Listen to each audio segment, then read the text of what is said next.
Notre débat consacré donc à ce beau mot, cette belle valeur de l'altruisme avec mes invités. Sarah Hertz, bonjour. Bonjour. Bienvenue, enchantée. Vous êtes la directrice du studio créatif du groupe de presse Condé Nast. À vos côtés, Jérémy Magny, bonjour. Bonjour. Le cofondateur d'Altrui. Alors ça s'écrit A-L-T-R-U-W-E. Ça se dit Altrui parce que c'est l'idée de dire oui à l'altruisme. Comment elle est née cette idée, tiens ?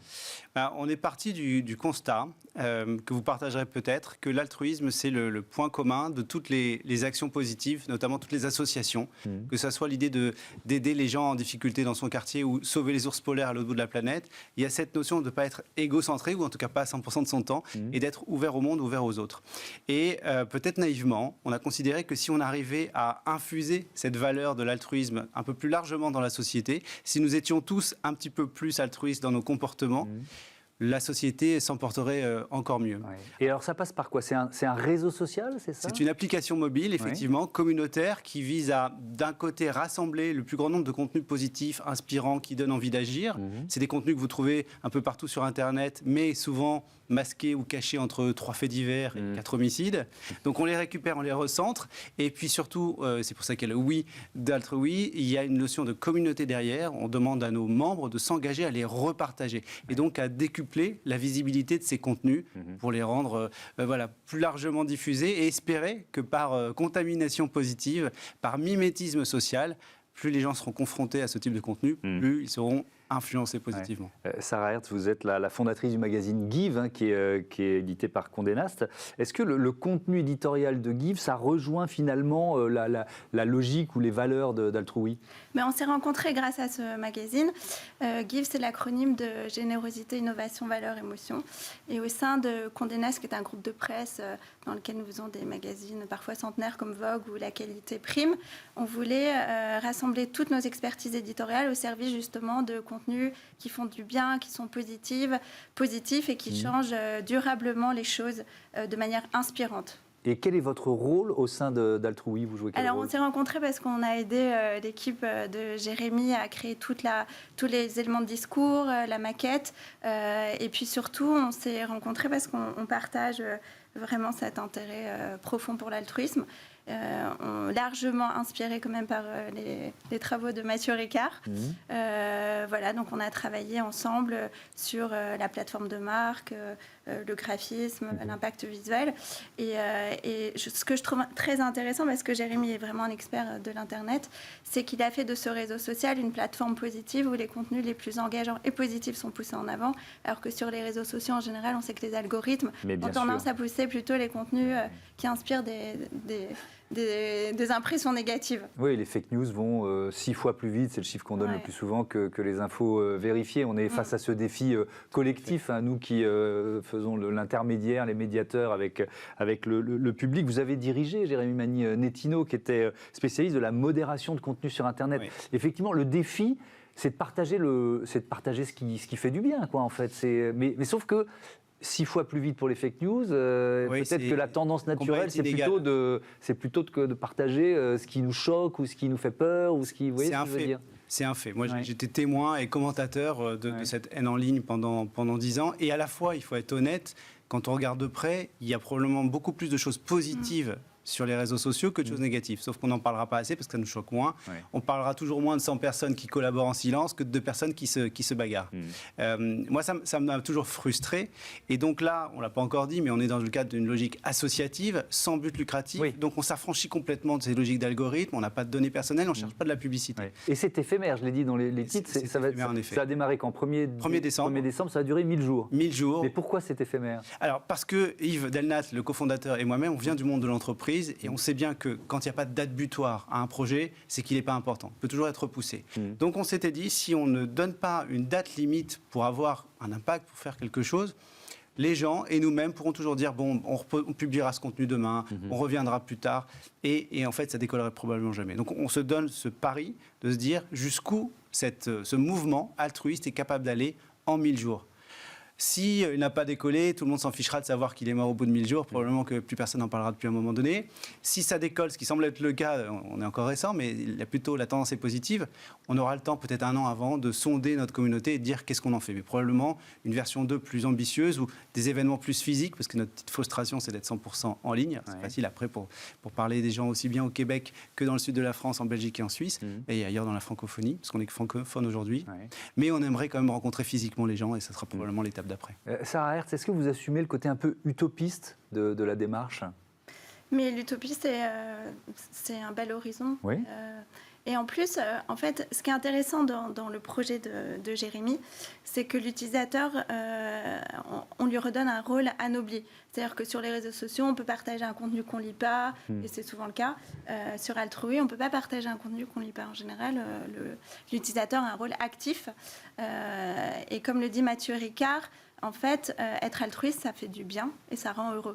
Alors que partager un fait divers ou un truc un peu déprimant, ça fait pas forcément du bien. Oui. Et alors, j'imagine qu'il y a des contenus qu'on pourrait retrouver ou qu'on retrouve d'ailleurs dans vos magazines qui seront partagés sur ce réseau social. Mais d'ailleurs, on va faire une interview de Jérémy dans le prochain Give. Mais Give, c'est en fait, on a appelé ça un magazine à impact social positif. Oui. Positif parce que le contenu fait du bien et que la forme est belle et le beau et le bien forment une belle alliance. De toute façon, c'est le cas dans l'Altrui. 100% des contenus qui sont sur Altrui sont déjà en ligne. Oui. La logique, c'est que vous pouvez avoir un contenu sur Le Monde, par exemple. Tout le monde n'est pas lecteur du Monde. Et puis, si on l'est peut-être pas forcément tous les jours, on peut passer à côté.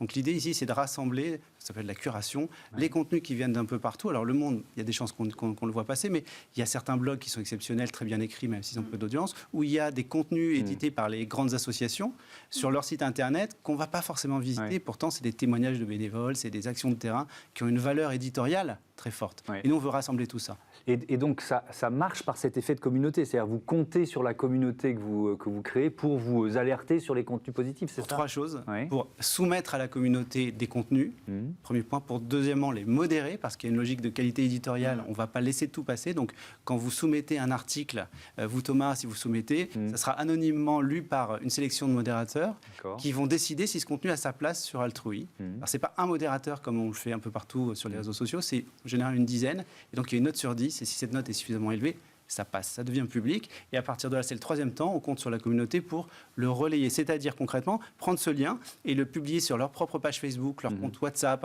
Instagram ou ce que vous voulez, leur par email ou même en parler autour de la machine à café au travail. Un peu moins possible en ce moment, mais ça reviendra. Pour que ça se viralise, pour que ça se diffuse, tout simplement. Est-ce que vous diriez justement, Sarah Hertz, qu'on a encore plus besoin d'altruisme quand nos rapports sociaux sont bousculés, fracturés, éloignés par la crise sanitaire qu'on subit depuis 2 ans? Certainement, mais je pense qu'on a dans tous les cas toujours besoin de contenus qui élèvent, qui rendent plus intelligents, qui rendent meilleurs et qui permettent d'élever le débat à autre chose que le vaccin ou le Covid en ce moment. Et c'est vrai que les sujets portés par Altrui sont divers.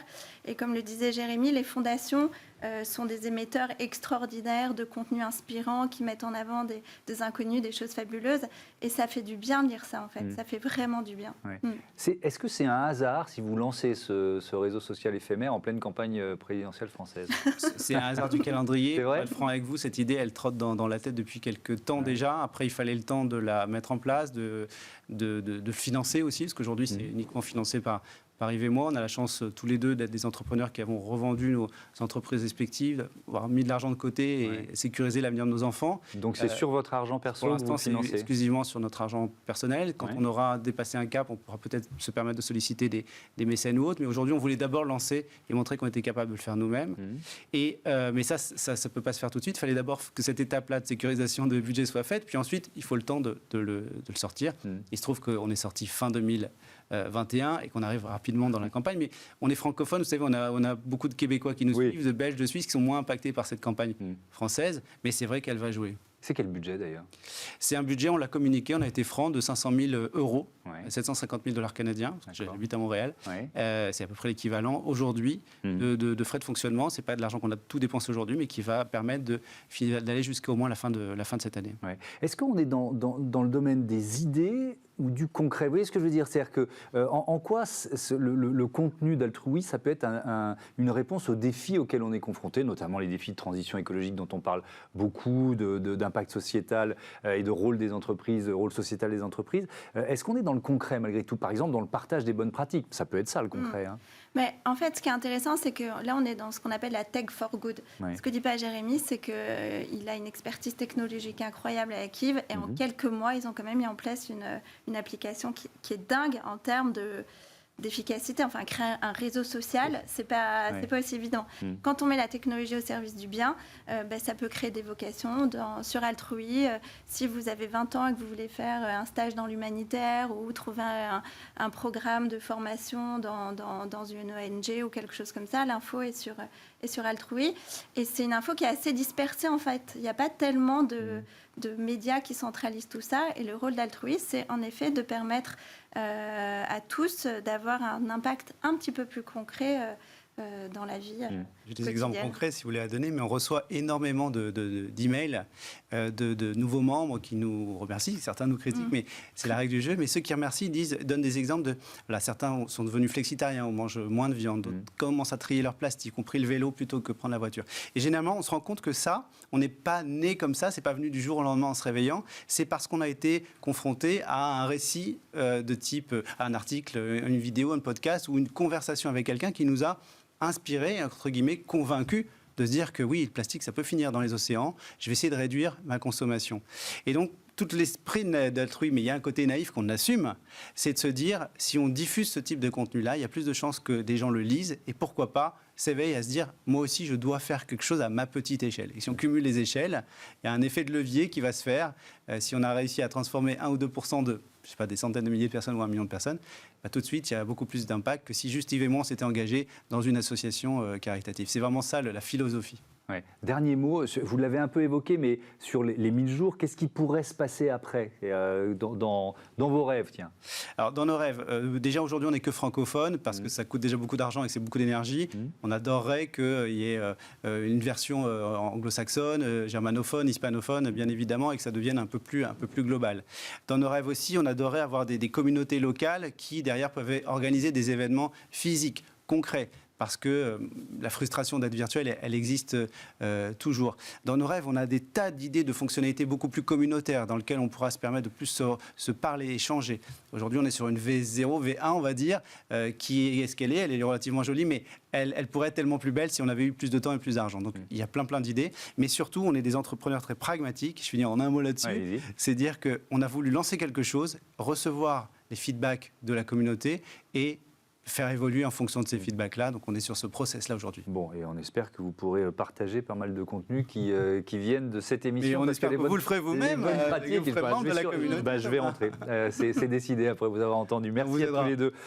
Smartadis, tiens, justement, une autre bonne idée avec la valorisation des déchets. On va parler des masques, on va parler des mégots de cigarettes, des chewing-gums.